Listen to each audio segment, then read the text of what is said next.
Mais ce qui va suivre pourrait bien marquer un tournant majeur dans l'équilibre mondial. À quelques minutes d'une échéance explosive, tout semblait pourtant déjà écrit. Donald Trump avait fixé une limite claire. Passé 20 heures, une offensive massive contre Iran était envisagée. Une déclaration forte, presque irréversible, qui avait mis la planète entière sous tension.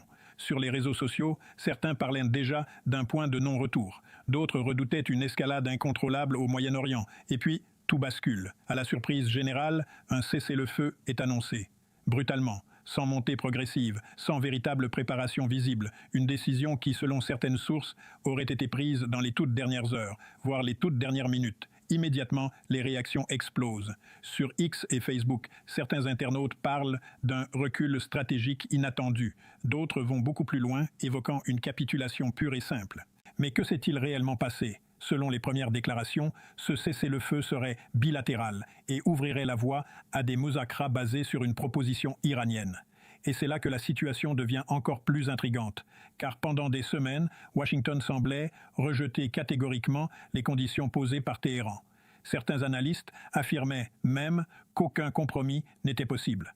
Et pourtant, aujourd'hui, il semble que ces lignes aient bougé. Sur les plateaux télé et dans les cercles diplomatiques, les interprétations divergent fortement. Une partie des experts estime qu'il s'agit d'une décision pragmatique pour éviter un conflit prolongé et coûteux. D'autres, en revanche, dénoncent ce qu'ils considèrent comme une erreur stratégique majeure. Du côté du public, la fracture est tout aussi visible. C'est peut-être un coup de génie diplomatique, peut-on lire dans certains commentaires. Mais à l'inverse, d'autres dénoncent un signal de faiblesse qui pourrait encourager d'autres puissances. Et une question commence déjà à émerger. Ce cessez-le-feu est-il le début d'une paix durable ou simplement une pause avant une crise encore plus grave ? Mais derrière cet accord, en apparence apaisant, se cache une réalité bien plus explosive. Car si l'annonce du cessez-le-feu a surpris, c'est surtout le cadre des négociations qui intrigue aujourd'hui les observateurs. Selon plusieurs déclarations officielles et certaines fuites médiatiques, les discussions reposeraient désormais sur une proposition en 10 points portée par Iran. Un plan qui, il y a encore peu, était considéré comme totalement inacceptable par Washington, alors que contient réellement ce fameux document. Parmi les éléments évoqués, il semble que Téhéran exige notamment la levée de nombreuses sanctions, la reconnaissance de certaines capacités stratégiques et un retrait progressif de la présence militaire américaine dans la région. D'autres points incluraient des garanties de non-agression ainsi qu'un cadre de coopération sécuritaire redéfini. Pris séparément, certains de ces éléments peuvent sembler négociables. Mais ensemble, ils redessinent profondément les rapports de force au Moyen-Orient.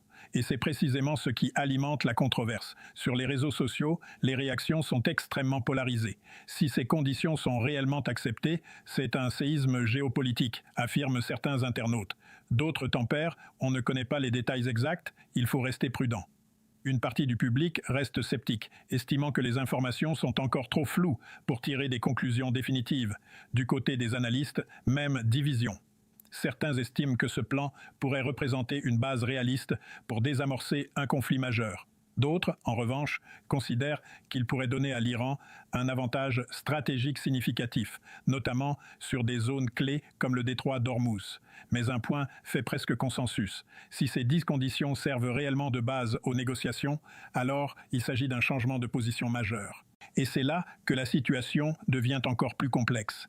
Car une question commence à hanter les discussions diplomatiques. Pourquoi accepter aujourd'hui ce qui était rejeté hier ? Mais ce que peu de gens remarquent, c'est que la véritable bataille ne se joue peut-être pas sur le terrain, mais en coulisses. Car derrière ce revirement apparent de Donald Trump, plusieurs hypothèses commencent à émerger, et aucune n'est anodine. Selon certaines sources diplomatiques, des acteurs extérieurs auraient joué un rôle clé dans les dernières heures précédant l'annonce.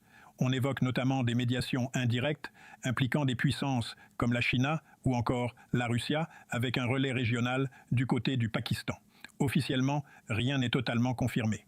Mais plusieurs analystes estiment que ces pressions internationales auraient contribué à éviter une escalade militaire aux conséquences imprévisibles. Car il faut bien comprendre un point, une confrontation directe avec l'Iran ne serait pas un conflit classique.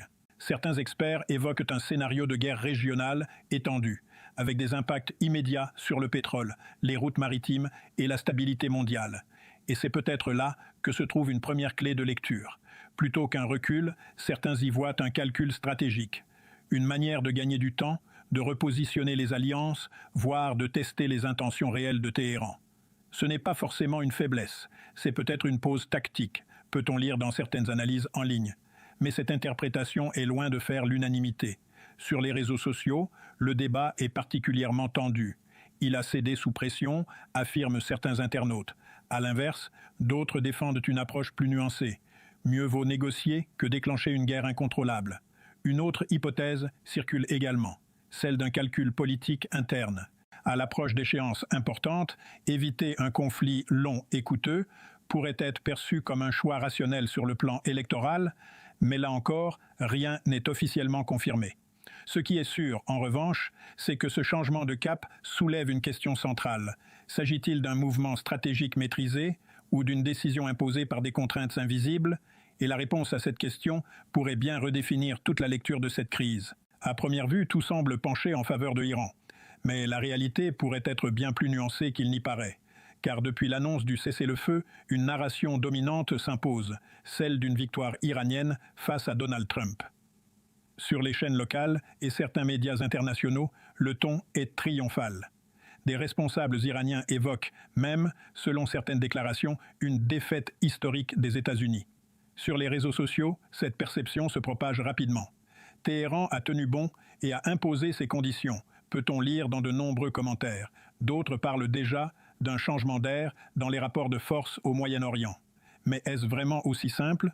Certains analystes appellent à la prudence. Selon eux, il est encore trop tôt pour parler de victoire claire, car dans ce type de crise, la bataille de la communication est presque aussi importante que les faits eux-mêmes.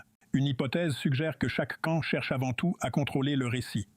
Du côté américain, certains observateurs estiment que présenter cet accord comme une avancée vers la paix pourrait permettre de désamorcer les critiques internes, tandis que côté iranien, afficher une position de force renforcerait la légitimité du pouvoir sur le plan national. Autrement dit, deux narrations opposées pour une même réalité encore floue. Et il y a un autre élément souvent ignoré. Même si certaines conditions semblent favorables à l'Iran sur le papier, leur mise en application reste incertaine. Les accords internationaux sont souvent remplis de zones grises, de délais et d'interprétations divergentes. Tout dépendra des détails, rappellent plusieurs experts. Sur Internet, cette incertitude alimente le débat. C'est une victoire médiatique, pas stratégique, affirment certains.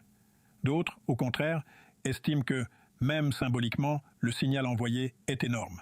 Une partie du public, elle, reste dans l'attente, méfiante, observatrice, car une question demeure. Sommes-nous face à une véritable victoire géopolitique ou à une illusion soigneusement construite?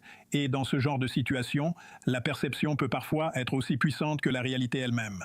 Mais ce qui inquiète peut-être le plus en ce moment, ce ne sont pas les ennemis déclarés, mais les alliés historiques. Car à peine le cessez-le-feu annoncé, des signaux de tension apparaissent déjà du côté des partenaires traditionnels des États-Unis, en particulier en Israël et dans plusieurs monarchies du Golfe. Selon certaines sources, la surprise aurait été totale. Certains responsables auraient même été informés dans les toutes dernières minutes. Et cela change tout. Depuis des années, ces pays s'inscrivent dans une logique de confrontation directe ou indirecte avec l'Iran. Voir Washington adopter soudainement une posture plus ouverte à la négociation pourrait être perçu comme un basculement stratégique majeur. Sur les réseaux sociaux israéliens, les réactions sont particulièrement vives. On ne peut pas dépendre d'un allié imprévisible, écrivent certains internautes. D'autres dénoncent une décision dangereuse pour la sécurité régionale. Dans le Golfe, le ton est plus mesuré, mais l'inquiétude est bien réelle. Une partie des analystes locaux estiment que ce changement pourrait pousser certains pays à renforcer leurs propres capacités militaires ou à revoir leurs alliances.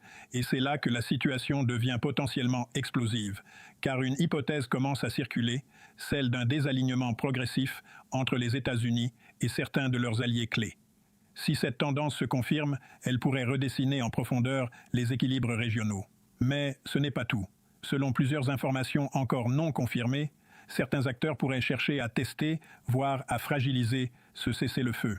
Des incidents isolés, des frappes indirectes ou même des opérations sous faux drapeau sont évoqués par certains experts avec prudence. Sur Internet, le débat est intense. Les alliés vont-ils accepter ce virage? Demandent certains. D'autres vont plus loin. Et s'ils tentaient de saboter l'accord?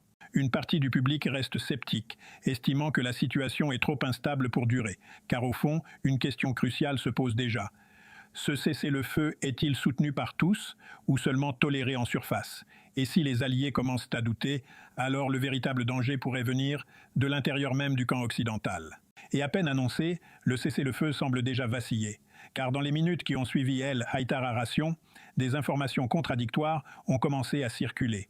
Selon certaines sources, des missiles auraient été détectés en direction de Israël. D'autres évoquent des drones visant des zones stratégiques dans les Émirats ou encore des tensions venant du Yémen. Mais attention, à ce stade, rien n'est totalement clair. Certaines informations pourraient être exagérées, mal interprétées, voire utilisées comme levier politique. Et c'est précisément ce qui rend la situation aussi dangereuse.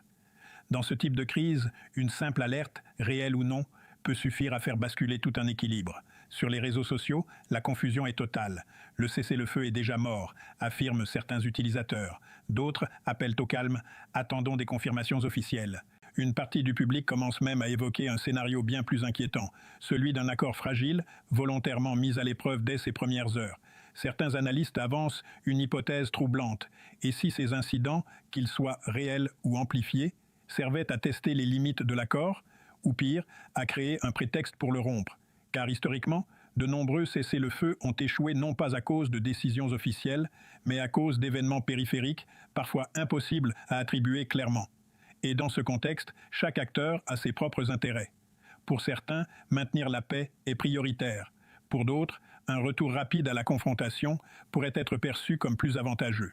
Et entre ces deux visions, la moindre étincelle peut provoquer une réaction en chaîne. Sur Internet, les opinions divergent fortement. C'était prévisible, ça ne pouvait pas tenir, disent certains. À l'inverse, d'autres estiment que c'est justement maintenant qu'il faut laisser une chance à la diplomatie. Mais une chose est sûre, le cessez-le-feu n'est pas encore une paix. C'est une phase instable, fragile, presque expérimentale. Et la véritable question désormais est simple, combien de temps cela peut-il tenir avant que tout ne bascule à nouveau? Et si tout cela n'était en réalité que le début d'un scénario encore plus dangereux? Car derrière ce cessez-le-feu fragile entre Donald Trump et Iran, plusieurs trajectoires possibles commencent à se dessiner.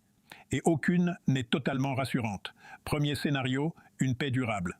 C'est l'option la plus optimiste. Les négociations aboutissent, les tensions diminuent progressivement et un nouvel équilibre régional émerge. Certains analystes estiment que ce type d'accord, même imparfait, pourrait éviter un conflit majeur et stabiliser des zones critiques comme le détroit d'Ormuz. Mais cette vision est loin de faire l'unanimité. Deuxième scénario, une reprise rapide des hostilités.